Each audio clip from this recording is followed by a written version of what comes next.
दोस्तों, पति और पत्नी का जो रिश्ता होता है वह रिश्ता पूरी तरह से विश्वास और भरोसे पर टिका होता है। लेकिन जिस दिन से विश्वास और भरोसा टूटता है उसी दिन से परिवार में ही कलह हो जाता है, जिसकी वजह से उसका अपना परिवार जो होता है हमेशा हमेशा के लिए तबाह हो जाता है। आज की घटना में सेम कुछ ऐसे ही होता है।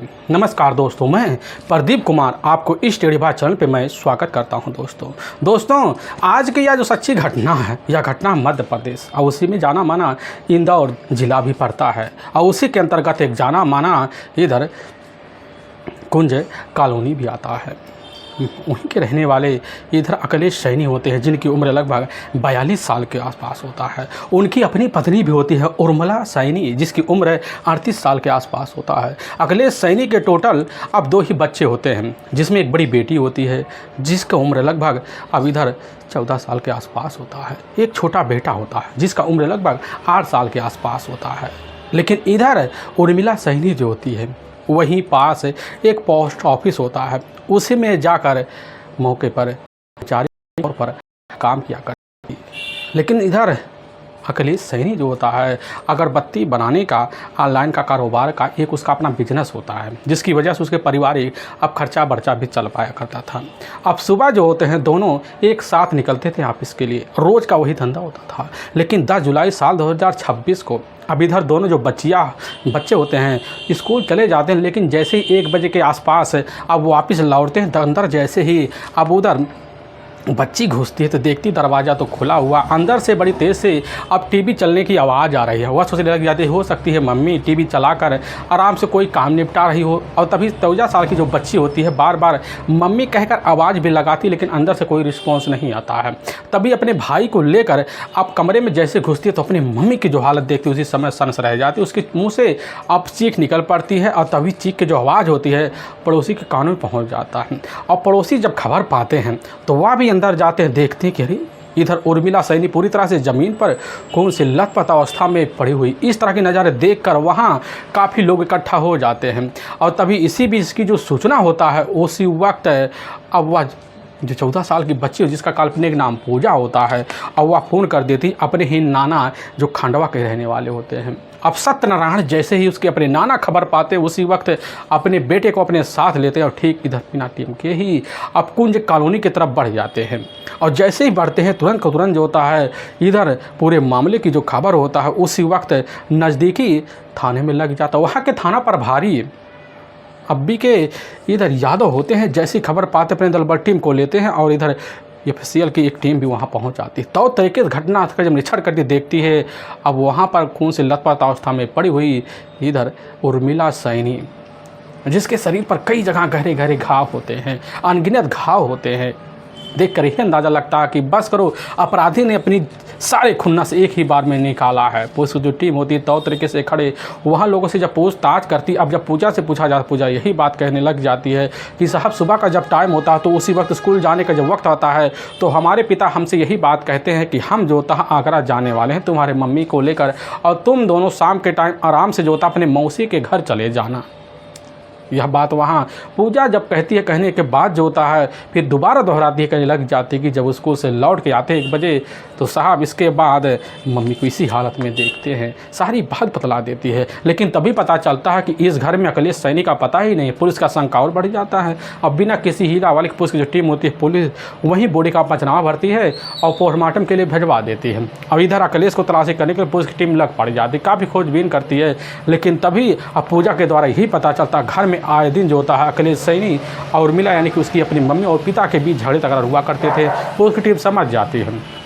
इधर सत्यनारायण जो होते पुलिस के सामने सारी बात रख देते, कहने लग जाते कि साहब हमारी बेटी को इधर कई बार अखिलेश ने सारे पड़ताना दिए, जिसकी वजह से हमारी बेटी थका हारा 2 बार थाने मुकदमा भी दर्ज करवा चुका है और माफ़ीनामा देकर हर वक्त हमारे ही चंगुल से हमारा अपना दामाद छूट भी जाता है। लेकिन साहब हमें नहीं पता था कि सारी हदें एक दिन पार होकर रहेगी। हम तो अपनी बेटी के ऊपर कई बार यह बात की दबाव मार चुके हैं कि बेटी तुम तलाक लेकर अपनी ज़िंदगी नए सिरे से शुरुआत करो। लेकिन बेटी ठहरी स्वाभाविक वाली, जिद्दी ठहरी, अपने पति का कभी दामन नहीं छोड़ना चाहते थे, लेकिन ज़िंदगी का दामन आज छोड़ के चले गई। सारी बात वहाँ बीपी कुमार यादव सुनते हैं। तो तरीके से अब इधर जो होता है पुलिस की टीम एक्शन में आती है और एक टीम लगा देती है अखिलेश सैनी की तलाशी करने के लिए काफ़ी खोजबीन करती है, लेकिन अता पता नहीं चल पाता है। लेकिन जैसे ही अब 9 दिन का वक्त बीतता तो उसी वक्त पता चलता है कि अब जो होता है,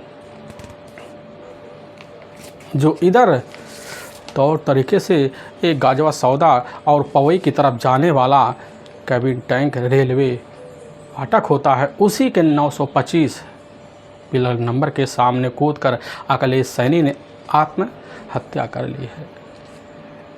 यानी कि पुलिस की टीम भी समझ जाती है, लेकिन पुलिस की जो टीम के सामने जो सच्चाई सत्यनारायण और उसकी अपनी बेटी पूजा की तरफ आता है, इसे सुनकर हर किसी का कलेजा भी दहल सा जाता है कि आखिर जो होता है अखिलेश सैनी ने अपनी पत्नी उर्मिला सैनी की हत्या क्यों की। असल में उर्मिला सैनी की जो शादी होती है अब इधर जाकर ठीक 15 साल पहले हो जाता है। उस समय जो होता है शादी के बाद खूबसूरत तरीके से अपनी ज़िंदगी इधर उर्मिला सैनी और दूसरी तरफ जो होता है अखिलेश सैनी गुजारते हैं, क्योंकि उर्मिला सैनी जो होता मौके पास जो होता है पोस्ट ऑफिस होता वही में नौकरी किया करती थी। इधर अपने घर में अखिलेश सैनी जो होता है अगरबत्ती का कारोबार कर ऑनलाइन सप्लाई भी किया करता था और थोड़ी बहुत वक्त निकाल कर मेहनत मजदूरी भी कर लिया करता था, जिसकी वजह से बड़ी जल्दी जो सतना अपनी बेटी उर्मिला का जो हाथ होता है जाकर इधर अखिलेश के हाथ में दे देते हैं। अब उर्मिला पर यह ससुराल पहुंचती है, चंद महीने के अंदर ससुराल के दिलों में राज करना भी शुरू कर देती है। अब उसकी साधारण तरीके का व्यवहार देखकर पूरे ससुराल वाले उसके हर कर्मों से खुश हो जाया करते थे। उर्मिला अपनी ज़िंदगी तौर तरीके से गुजारती है, लेकिन इसी बीच ज़िंदगी के 6 साल के अंदर टोटल 2 बच्चों को जन्म दे देती है, जिसमें एक बड़ी बेटी होती है और एक छोटा बेटा हो जाता है। अब जब परिवार जब बढ़ता है, बढ़ने की वजह से जो होता है पूरी तरह से एहसास हो जाता है अखिलेश को कि हमारे घर का खर्चा बर्चा चलने वाला नहीं है, जिसकी वजह से अखिलेश अपनी पत्नी के ऊपर तौर तरीके से थोड़ी बहुत दबाव मारने की कोशिश करता है, लेकिन अपनी नौकरी को कभी छोड़ने की कोशिश नहीं करते, क्योंकि जानती थी अगर नौकरी छूटा तो हमारे सारे खर्चे, हमारे जो भविष्य है, बच्चे के भविष्य है, पूरी तरह से ख़त्म सा हो जाएगा, जिसकी वजह से उर्मिला जो होती है दिन रात मेहनत भी करना शुरू कर देती है। लेकिन इसी बीच अब जब कभी भी उर्मिला लेट लौटती तो अखिलेश घर में इसी बात को लेकर कला करता कि बस करो, तुम्हारा किसी आदमी के साथ करीबी रिश्ता बन चुका है। इसी बात को लेकर घर में आए दिन कला बढ़ जाते हैं। यह कला बार बार चलता है, इसकी जो खबर होता है सत्यनारायण को भी लग जाता है। सत्यनारायण जब खबर पाते हैं अपनी बेटी के सारे मजबूरियों को जब सुनते हैं कि बार बार किसी बात को लेकर कभी कभी उर्मिला को पिटाई का सामना भी करना पड़ जाता है, यही बात दोहराती कि बेटी तुम अपने पति से तलाक लेकर नए जीवन का शुरुआत करो। लेकिन उनकी जो अपनी बेटी होती है उर्मिला, वह ठान के बैठ जाती है कि आए वक्त समय किसी का नहीं होता है, कब सुधर जाए किसी को भरोसा नहीं होता, जिसकी वजह से उर्मिला भी ठान के बैठ जाती है कि कतई इस दामन को नहीं छोड़ेंगे। अब लेकिन जब कभी कमरे पर पहुंचती लेट लपाट इसी बात को लेकर उर्मिला और साथ में अखिलेश के बीच झगड़ा और कभी कभी जो होता है बच्चियों के सामने भी उर्मिला का पिटाई भी हो जाया करता था। यहाँ तक कि मामला तब बढ़ जाता है जब पूरे रिश्तेदारों को खबर लग जाता है, तभी जो होता है मौके पर इंदौर में ही रहने वाली इधर उसकी अपनी खुद की बहन होती है नितिका, और नितिका को जब खबर लगता है अपनी जीजा और अपनी दीदी के बारे में, उसी समय हैरान हो जाती है। और नितिका अपनी ही बहन उर्मिला से यही बात कहती है कि तुम जो होता है अपनी बच्ची को लेकर हमारे ही पास आ जाओ। अब यह बात जो होता है जब सुनने के बाद उसको भी लगने लग जाता है, जिसकी वजह से नितिका की बात उर्मिला मान लेती, अपने दोनों बच्चों को लेती है और फिर लेकर जो होता है इंदौर के इलाके में पहुंच जाती है। वहां जब रहती तो इधर जो होता है खुद अखिलेश परेशान हो जाता है। अब मुलाकात करने के लिए जब पहुंचता तो पहुंचने के बाद नितिका के साथ भी उसका गलत व्यवहार हो जाता है, तौ तरीके वाला, कभी कभी बहुत तरीके से सारी हदें पार करते हुए उर्मिला इसकी खबर सत्यनारायण को देती है और सत्यनारायण अपने बेटे को लेकर थाने में जाते हैं, मुकदमा दर्ज करवा देते हैं, लेकिन बड़ी जल्दी पैरवी लगा देता है, जिसकी वजह से अपने दामाद के ऊपर दया भावना दिखाकर अखिलेश को रिहा करा देते हैं। लेकिन अखिलेश ठान के बैठ जाता है कि हमें जो होता कैसे न तैसे कर कर अब यहाँ नहीं रहना, जिसकी वजह से पत्नी के ऊपर दबाव मारता है और दबाव की वजह से उर्मिला भी समझ जाती है कि बहन यहाँ ठीक रहना नहीं है, जिसकी वजह से वह फैसला लेती है और फिर फैसला लेकर सीधा का सीधा और पहुँच जाती है इधर एक सरकारी आवास होता है जो कुंज कॉलोनी पड़ता है, मौके पर उसी में रहना शुरू कर देती है। लेकिन सोच लेती है कि पति से दूरी सही है और वहाँ तो रहती है, लेकिन उसका जो अपना मन होता बिन पति का न लग पाए, जिसकी वजह से अपने पति को अपने पास बुलाती है, फिर दोनों वहीं से ड्यूटी करना शुरू कर देते हैं। लेकिन इधर जो होता है जब शाम का टाइम होता है तो घर में जो होता है तरह तरह के शंका वाले विचार की तरह से तौर तरीके वाला हर मामले को पार करते हुए अखिलेश उर्मिला के साथ व्यवहार करता है। कभी कभी बच्चों के सामने भी सारे हदें पार कर जाता है। एक बार तो अपनी मम्मी की इधर पैरवी करते हुए खुद उसकी अपनी बेटी पूजा बार बार यही कहती है कि पिताजी आप ऐसे करेंगे तो एक दिन हम इस दुनिया को छोड़ के चले जाएंगे, लेकिन इसकी बात की कोई फ़र्क अखिलेश में नहीं पड़ता, जिसकी वजह से जब मन होता घर में सिलसिला बढ़ ही जाता है।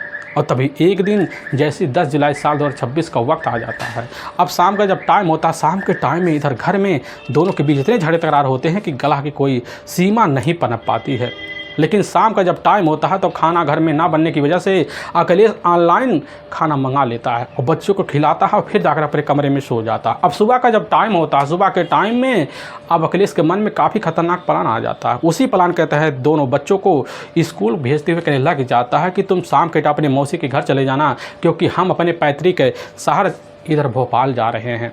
अब यह बात जैसे ही दोनों बच्चे सुनते उसी वक्त बाद मालिक निकल जाते हैं। लेकिन इधर खाना बनाते हुए जो होता है अखिलेश कमरे में पहुंचता है, फिर अपनी पत्नी के साथ वही आपत्ति वाला बात कर, जिसकी वजह से अब अखिलेश और उर्मिला के बीच झगड़े तकरार होते हैं। और वहीं पास रखा हुआ एक ऑनलाइन मंगाया हुआ तेजधार 7 इंच का हथियार होता है, उसी हथियार से ताबड़तोड़ उर्मिला के ऊपर प्रहार करता है। फिर सारे काम धाम करने के बाद कमरे में जाता है, तो तरीके से कपड़े चेंज करने के लिए उठाता है, फिर लेकर बाथरूम में साफ़ सफाई करता है, फिर कपड़े पहनता है, फिर वहाँ से लेता है और फिर जो होता है वहाँ से निकल जाता है दरवाज़ा और टीवी की आवाज़ तेज कर अपने ठिकाने पर।